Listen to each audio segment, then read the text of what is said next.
এখন আমাদের ধারাবাহিক রুহানি অনুষ্ঠানে কিছু আলোচনা করা হইবে সিরাতাল মুস্তাকিমের আরো এক তথ্য সম্পর্কে, এবং উক্ত উল্লেখকৃত সেই তথ্য হইল হেদায়েত কাহাকে বলে তাহার সঠিক পরিচয় সম্পর্কে আমাদের আজকের পর্বে দলিল প্রমাণ সহ কিছু আলোচনা সম্পূর্ণ আধ্যাত্মিক দৃষ্টি অনুসারে এবং এলমে তাসব মতে করা হইবে।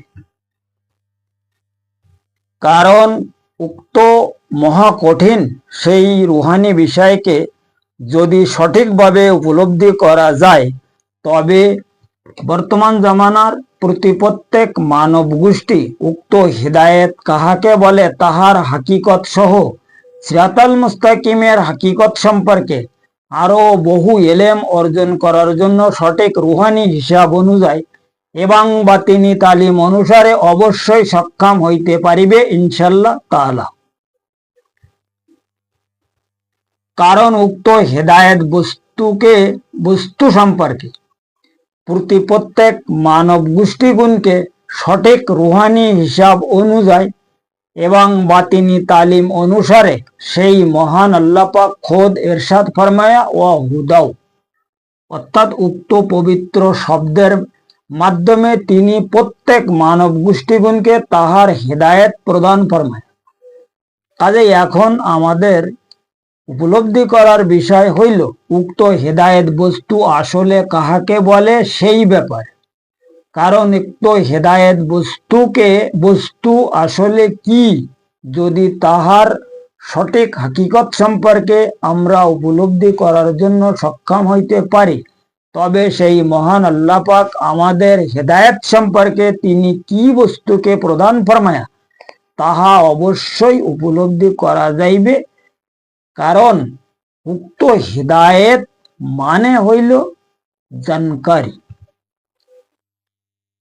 হেদায়েত মানে হইল জানকারী, অর্থাৎ কোন অজানা বস্তুকে জানাশোনা এবং বোঝার নাম হইল হেদায়েত।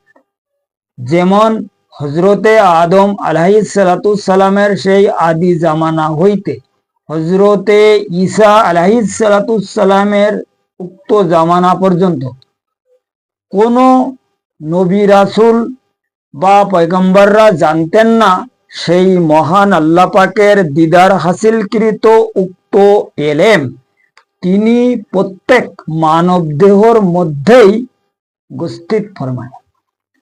কিন্তু সেই মহান নবী পাক সালাতুসালাম এই দুনিয়ায় তশরিফ ফরমায়া তিনি খোদ দিদারে এলাহি হাসিল সহ প্রত্যেক মানব গোষ্ঠীগুণকে তাহার দিদারকৃত এলেম সম্পর্কে তিনি সঠিকভাবে ইজহার ফরমায়া মানব দেহর মধ্যে হইতে, অর্থাৎ তিনি গ্রামীণ ফরমায়া আনা মদিনাতুল এলেম ওয়া আলিউ বাবহা।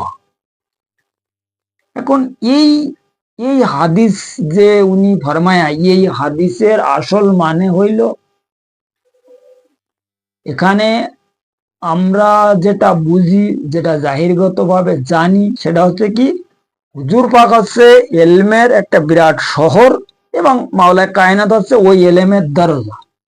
কিন্তু এই এলেমের শহর আর এলেমের দরজা এই দুইটা তো আমরা বুঝলাম। এখন ওই এলেমের দরজাতে যদি আমরা ভিতরে প্রবেশ করি, তো ওর ভিতরে গিয়ে কি পাবো, সেই এলেমটা কি, সেইটার নাম হচ্ছে হেদায়েত। কথা বোঝা গেছে? কারণ এই হাদিসে তিনি খোদ প্রথমে ফরমায়া আনা। আনা শব্দের অরিজিনাল মানে হইল আমাদের এই মাথার মধ্যে একটা রুহু, সেই মহান আল্লাহ পাক উপস্থিত ফরমায়া যে রুহুর নাম হইল আনা। এবং এই হাদিসের একদম লাস্টের অংশে উনি ফরমায়া বাব হা। বাব মানে হচ্ছে উপর, আর হা মানে দরজা। এখানে সরকারে দু আলম ইশারা ফরমায়া পরিষ্কার ভাবে যে তোমাদের এই দেহর উপরে যে মাথা রয়েছে, এই মাথার যে মানে যে দরজা, ওপর মানে তো হাম মানে বাব, বাব মানে ওপর, তো ওপরের ওই দরজাকে মাওলায় কায়নাতের মাধ্যমে খোলার জন্য তিনি প্রত্যেকের ইশারা ফরমান। আর এই এই যে আনা মদিনাতুল এলেম ও আলিয়ু বাবু হা, বাব হার এই এই ব্যাপারে তিনি আহলে বায়েত সম্পর্কে লাখো হাদিস ফরমায়া, লাখো ইশারা ফরমায়া। কোরআন শরীফে পরিষ্কার ভাবে বলা রয়েছে, বিদায় হজে মানুষের খুলে খুলে বলিয়েছে এই দরজাকে যদি খোলা যায় তাহলে উনার যে ইলেম, এই ইলেমের মধ্যে আমরা প্রবেশ করার জন্য সক্ষম হই। এবং এই ইলেমের যে হিসাব কিতাব সেটা হইল কোথায়? এই বাপ মানে ওপরে, দেহর মধ্যে না। এটা এই এলেমের দিদারকৃত যে এলেম, এটা হচ্ছে ওপরে। এটা এই যে ব্যাপারটা, এই হাদিসের যে বাব হা আনা, এই ফার্স্ট বলা হয়েছে আনা, এরপরে এলেম সম্পর্কে কিছু কথাবার্তা উনি বলিছে, মাওলানা কায়নাতের নাম এরশাদ ফরমায়া, ফের একদম লাস্ট থেকে क्या ফরমায়া? বাব হা, বাব মানে ওপর, হা মানে দরজা, আনা মানে রুহ। উপরে আমাদের এই মাথা, দেহর ওপরে মাথার মধ্যে একটা রুহ আছে, যে রুহুর নাম হইল আনা। মাওলানা কায়নাতের ওসিলায় এই দরজাকে খোলার জন্য তিনি সবাইকে নির্দেশ ফরমায়। এই হইল সিরাতাল মুস্তাকিমের আরো এক তথ্য।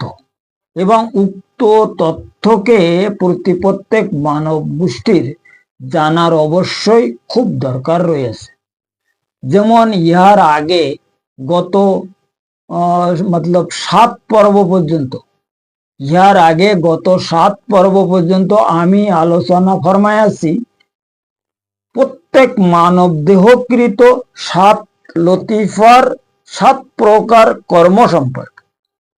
এখন আমরা উক্ত রুহানি আলোচনাকে জানকারি হিসাবে গ্রহণ করিতে পারি, অর্থাৎ সঠিক হেদায়েত তাহাকে বলে কোন অজানা বস্তুকে জানকারি করে। যেমন এই 7 লতিফার কি কর্ম, এই ব্যাপারে যেটা আমরা জানকারি হাসিল করিয়াছি, এটাকে হেদায়েত বলে। তবে হেদায়েত প্রাপ্ত নহে কেবল হেদায়েত। হেদায়েত প্রাপ্ত তখন হইবে যখন উক্ত 7 লতিফার মধ্যে হইতে যে কোনো এক লতিফার হাকিকত সম্পর্কে উপলব্ধি হাসিল করিতে সক্ষম হওয়া যাইবে। এবং উক্ত রুহানি বিষয় পরিষ্কারভাবে যখন আমরা মানে রুহুর হাকিকত সম্পর্কে উপলব্ধি করিতে পারিব, এবং ওই রুহুর মাধ্যমে আমরা যদি কিছু উপকৃত হতে পারি, তখন উক্ত রুহুর বিষয়, রুহানি বিষয় মানে লতিফাদারি যে 7 রুহু রয়েছে আমাদের মধ্যে, এই রুহুর বিষয়ে আমরা একটা ফুলফিল হেদায়েত লাভ করব, তখন হেদায়েত প্রাপ্ত বলা যাইবে। এখন একটা লতিফার যদি আমরা হাকিকত মানে হাসিল করতে পারি, তো ওই এক লতিফা সম্পর্কে আমাদের হেদায়েত হাসিল হয়ে গেল। আর যদি সমস্ত লতিফার হেদায়েত হাসিল করতে পারি, তা সব লতিফা সম্পর্কে আমাদের হেদায়েত হাসিল হয়ে গেল। এই সময় এই ব্যক্তিকে বলা যায় হেদায়েত প্রাপ্ত। হেদায়েত প্রাপ্ত হওয়া বহুত কঠিন ব্যাপার, আর হেদায়েত লাভ করা তত কঠিন ব্যাপার না। হেদায়েত লাভ করা মানে হচ্ছে কি, জানকারি হাসিল করা, অজানা বস্তুকে জানকারি হাসিল করা। যেমন কোনো জায়গায় কোনো স্থানে যদি আমরা যাওয়ার জন্য ইচ্ছা করি, তো আমরা কোনো সময় যাইনি, এখন যারা জানে তাদের কাছে আমরা জিজ্ঞাসা করি, ভাই কোথা থেকে টিকিট কাটতে হবে, কোন গাড়িতে উঠতে হবে, এরপরে কোন গাড়িতে উঠতে হবে, এরপরে কোথায় নামতে হবে, আর কিভাবে কিভাবে অমুক স্থানে আমি পৌঁছিতে পারবো। এটাকে আমরা যখন মানুষের কাছে শোনা, বোঝা, জানা, বা ওই জানাকে জানকারি বলে। আর ওই শোনা, বোঝা, জানা অ্যাড্রেসের মাধ্যমে যখন আমরা উক্ত স্থানে পৌঁছে যাব, তখন আমরা হেদায়েত প্রাপ্ত হয়ে যাব। ঠিক তদ্রূপ অনুযায়ী আমাদের মধ্যে যে লতিফাগুলো সেই মহান আল্লাহ পাক মানে প্রদান ফরমায়, যেমন কলব, রুহু, সির, খফি, আকফা, আনা, নফস, এই 7 লতিফার আরো 9 জন খলিফা আছে। এই সমস্ত মানে লতিফা সম্পর্কে আমরা যেটা জানকারি হাসিল করতেছি শুনে, এটা হলো কেবল হেদায়েত। অজানা বস্তুকে জানকারি করার নাম হইল হেদায়েত। কিন্তু এই লতিফা সম্পর্কে আমরা সাধনার মাধ্যমে বা বিভিন্ন জিকির আজগার এবাদত বন্দিগিরি মানে কারোর ওসিলায় যদি এই রুহু আমরা হাসিল করিতে পারি, এই রুহুদের মাধ্যমে যখন আমরা উপকৃত লাভ করিতে করার মতন সক্ষম হয়ে যাব, তখন বলা যাবে আমাদের হেদায়েত প্রাপ্ত। কি কোন ব্যাপারে হেদায়েত প্রাপ্ত? রুহানি ব্যাপারে হেদায়েত প্রাপ্ত। আর সবচেয়ে মানব মুক্তির আসল বিষয় যেটা হইল, সেটা হইল রুহানি ব্যাপার। এই রুহানি ব্যাপারটা যতক্ষণ পর্যন্ত আমরা সাকসেসফুল না হতে পারবো, ততক্ষণ পর্যন্ত হেদায়েত লাভ করা কোনো মতে মোটেও সম্ভব নয়। তাই আমরা যত প্রকারের মতলব ইবাদত বন্দিগিরি যাই কিছু করি না কেন, আর এই রুহানি বিষয়কে সঠিকভাবে উপলব্ধি করার জন্য সেই মহান নবী পাক সালাতুসালাম এই রুহুদের যে মেন মানে কি বলা হয় জংশন, যে মেন স্টেশন, সেটা হইলো আমাদের দিল। আর এই দিল থেকে সিরাতাল মুস্তাকিমের রাস্তা শুরু হয়েছে। আর এই দিলকে সাফাই করার জন্য তিনি হাদিসে বিভিন্নভাবে বিভিন্ন কায়দায় মানে তাগিদ ফরমায় বা এরশাদ ফরমায়, আমাদেরকে উপদেশ ফরমায়।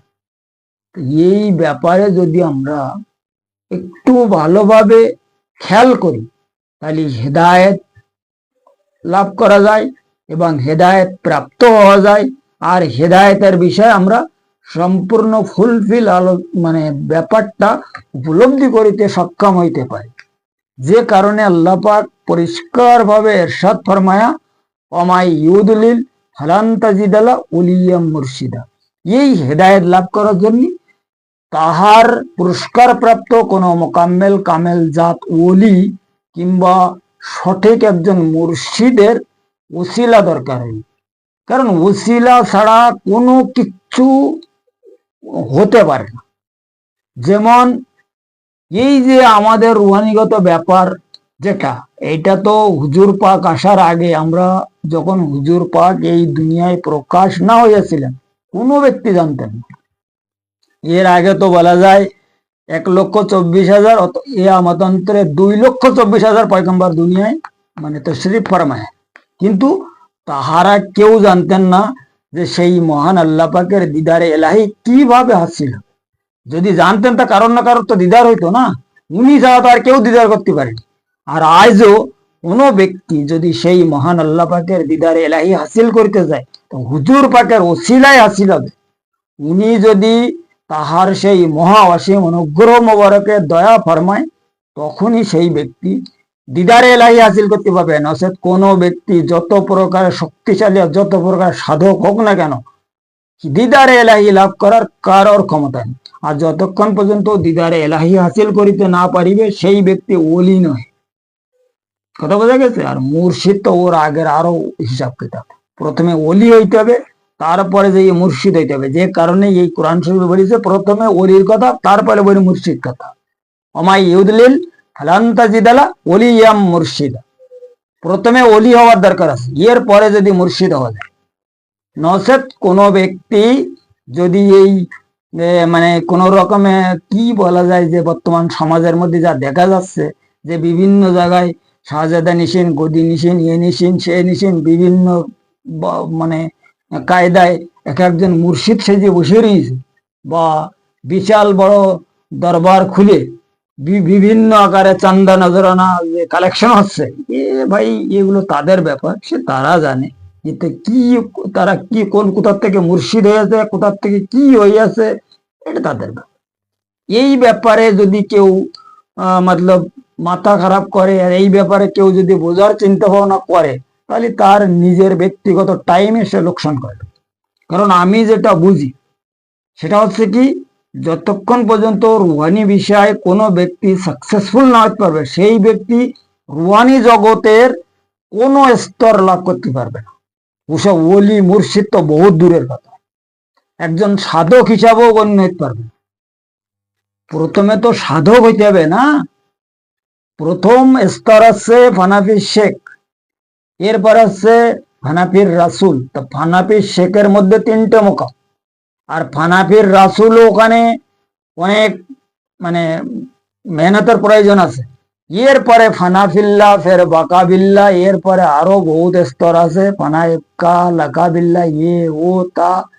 এরপরে যেই একজন ব্যক্তি যখন ওয়াসেলে পৌঁছে যায়, ওই সময় ওই ব্যক্তি মুর্শিদ হিসাবে গণ্য হতে পারে, যদি সেই মহান আল্লাহ রাব্বুল আলামিন ইজ্জত আর সরকারে দু আলম কম্প্রোমাইজ করিয়ে তাহাকে মুর্শিদ বানায়। এতে এই মুর্শিদ হওয়া অত সোজা না যে আমরা এই কোন রকমে বেশভূষা ধারণ করে আর বিশাল বড় গদিনিসিন পীর সেই যে মুর্শিদ হয়ে গেলাম, অত সোজা না। মুর্শিদ হওয়া তার অনেক বিশাল ব্যাপার স্যাপার আছে, যে ব্যাপারে মুর্শিদ সম্পর্কে বিভিন্ন জায়গায় বিভিন্ন কায়দায় বিভিন্ন হাদিসে হুজুর পাকের সাথে ফরমাই গেছে, আর কোরআন শরীফে তো পরিষ্কার ভাবে বলা আছে। এছাড়া আরো অন্যান্য জায়গায় বলার এই যে মুর্শিদ সম্পর্কে পায়রাবি তাদেরকে করা যাবে যাদের এই দিল কিংবা কলব জিকির করে, আর নাইতে অন্য কারোর পায়রাবি করলে কোরআন মতে নিষেধ।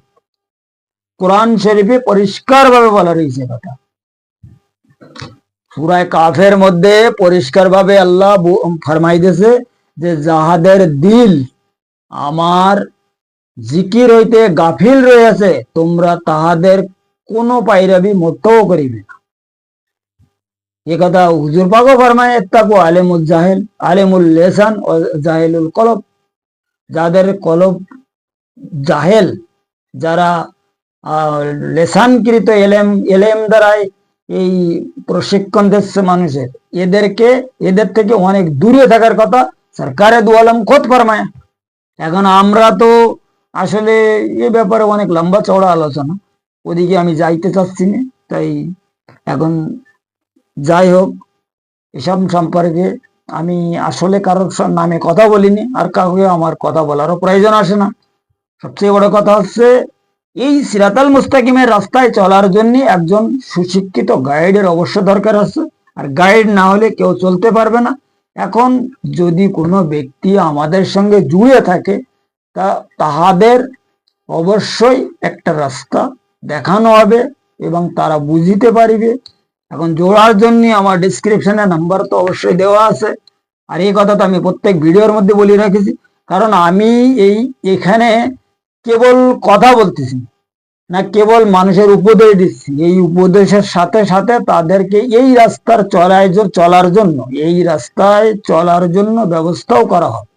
যদি তারা আমাদের সঙ্গে জুড়ে থাকতে পারে বা আমাদের সঙ্গে সেইভাবে লিয়াজু করিতে সক্ষম হয়, তাহলে সেটা অবশ্যই ব্যবস্থা করা হবে। সে ব্যাপারে আসলে আমার কোনো কম নেই। এখন কথা হইল, যদি কোনো ব্যক্তি সিরাতাল মুস্তাকিমের রাস্তায় চলিতে চায়, তারে আমি সাহায্য করব। তাই সেই ব্যক্তি যে কোনো সম্প্রদায়ের হোক আর যে কোনো মানে যেই হোক না কেন আর কি, এই হইলো আমার মূল কথা। এখন আমাদের আজকের আলোচনা এই পর্যন্ত রাখা হইল। আগামী পর্বে সিরাতাল মুস্তাকিমের আরো অন্যান্য বিষয় কিছু রুহানি আলোচনা অবশ্যই করা হইবে ইনশাআল্লাহ তাআলা, যদি মুর্শিদ কেবলা দয়া ফরমায়।